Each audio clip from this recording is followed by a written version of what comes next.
تعویذ کی شرعی حیثیت یا دم کی شرعی حیثیت، دیکھیے آپ سنن ابی داؤد اور جامع ترمذی کی روایات پڑھیں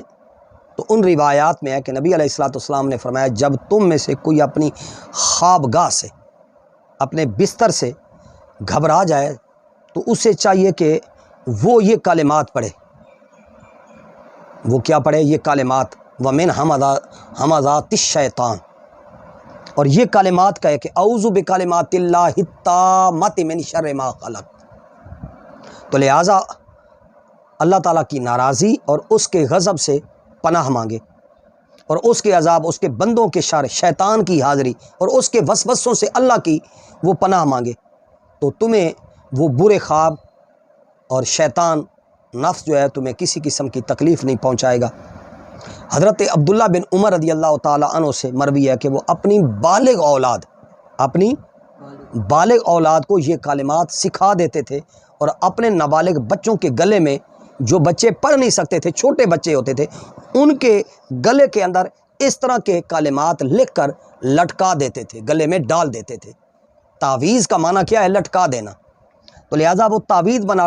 لٹکا دیتے تھے۔ اور حضرت عبداللہ ابن عباس رضی اللہ تعالیٰ عنہ وہ کلمات کسی چمڑے پر یا کسی کاغذ پر یا کسی ہڈی پر یا کسی کھجور کے پتے پر لکھ کر اس کو گول کر پلا دیتے تھے۔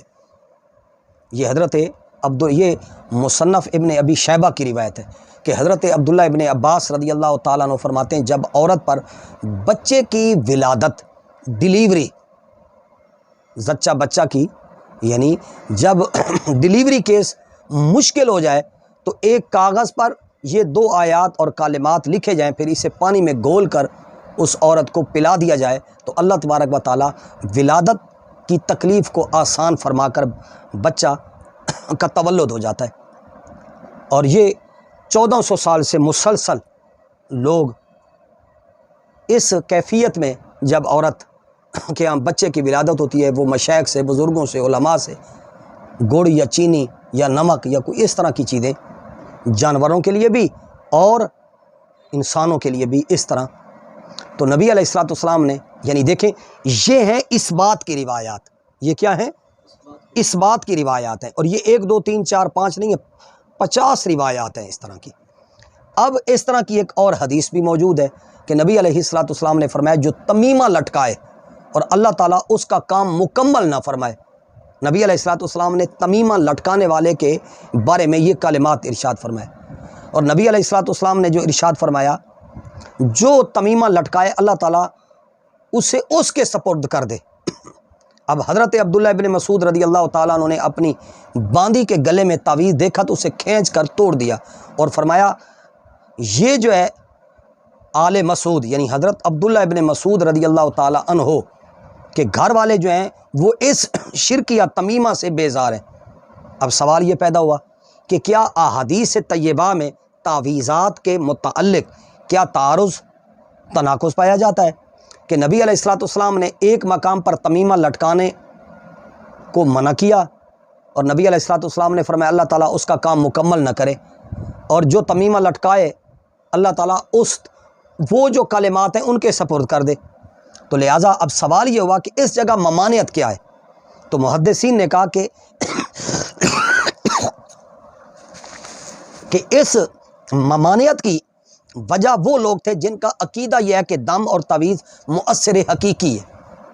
جو اس دم کو اور اس تعویذ کو کیا سمجھتے ہیں؟ مؤثر حقیقی سمجھتے ہیں، حالانکہ مؤثر حقیقی صرف اور صرف اللہ تعالیٰ کی ذات ہے۔ دم اور تعویذ صرف اسباب ہے، جس طرح علاج معالجہ جو ہے یہ ڈرپ ہے، انجیکشن ہے، اور یہ ٹیبلٹ ہے، یہ کیپسول ہے، اور یہ پڑیا ہے، یہ صفوف وغیرہ وغیرہ، تو تمیمہ وہ تعویذات ہیں۔ اب سوال یہ ہوا کہ تمیمہ کہتے کسے ہیں؟ تمیمہ وہ تعویذات ہیں جو زمانے جہلیت میں جادو کے لیے استعمال ہوتے تھے یا ایسے الفاظ پر مشتمل ہوتے تھے جس کا کوئی معنی اور مفہوم موجود نہیں تھا۔ تو لہٰذا حضرت عبداللہ ابن مسعود رضی اللہ تعالیٰ عنہ نے اپنی باندی کے گلے میں تعویذ ایسا تمیمے پر مبنی اور مشتمل دیکھا تو اسے کھینچ کر توڑ دیا اور فرمایا کہ آل مسعود یعنی عبداللہ ابن مسعود کے گھر والے جو ہیں ایسے شرک سے کیا ہیں؟ بیزار ہیں۔ تو لہٰذا ایسا تمیمہ کہ جس کے اندر شرکیہ کلمات ہوں اور نامعلوم، جس میں شیطان، حامان، نمرود اور شیطانی طاقتوں اور قوتوں سے مدد مانگی گئی ہو، وہ منع ہے۔ تو لہٰذا اس حدیث میں ممانعت کی وجہ وہ تعویذ یا دم ہے جس میں شرکیہ کلمات ہوں۔ لہٰذا حدیث پاک میں ہے کہ جھاڑ پھونک میں حرج کوئی نہیں ہے، کیونکہ نبی علیہ السلام نے خود معوذتین، قل اعوذ برب الفلق، قل اعوذ برب الناس، نبی علیہ السلام نے خود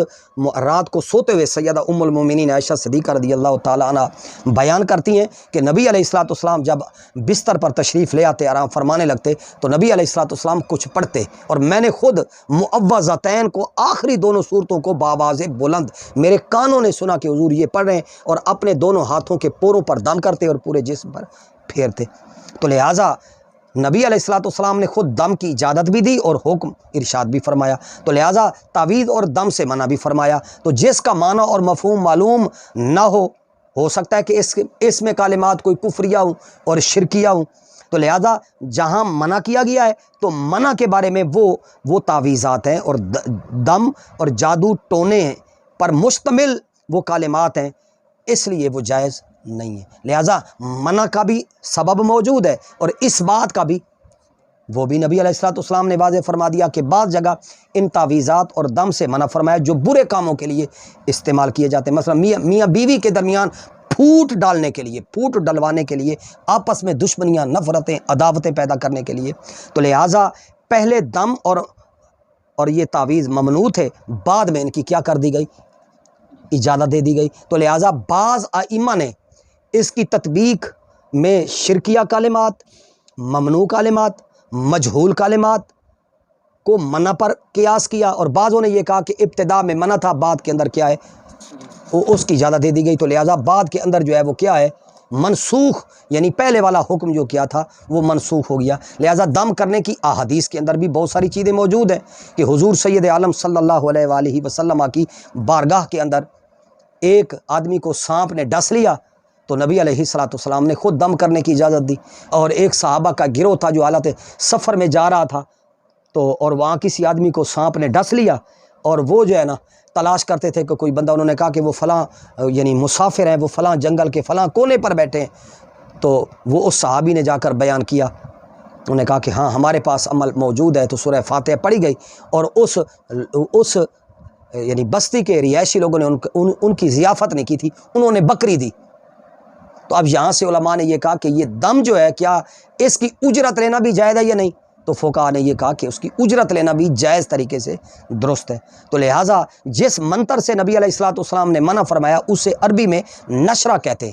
اور یہ عمل عورت اور اس کے شوہر کے درمیان جدائی ڈلوانے کے لیے کیا جاتا ہے، اور قرآن اور حدیث کے الفاظ سے ہٹ کر برے کلمات پر مشتمل ان کو منع کیا گیا ہے، اور جو قرآن اور حدیث سے جو کلمات دم کے ہیں وہ جائز ہیں۔ تو لہذا جہاں منع ہے تو منع کی بھی وجہ بیان کی گئی، محدثین نے بیان کی، اور جہاں اس بات ہے تو اس کا اس بات بھی بیان کیا۔ تو لہذا اس کے اندر اصولی طور پر کسی قسم کا تعارض نہیں ہے۔ تو نبی علیہ السلام نے دم کرنے سے جو منع کیا، تو منع سے مراد وہ تعویذ یا دم ہے جس میں شرکیہ کلمات ہوں، بس ذہن میں رہے، اور جہاں جھاڑ پھونک کہ کرنے میں کوئی حرج نہیں ہے، اس بات میں جواب دیا ہے، تو وہ ہیں کہ جس میں شرکیہ کلمات نہیں ہوتے، اس میں اللہ تعالیٰ سے استعاذہ پناہ طلب کی جاتی ہے۔ والسلام۔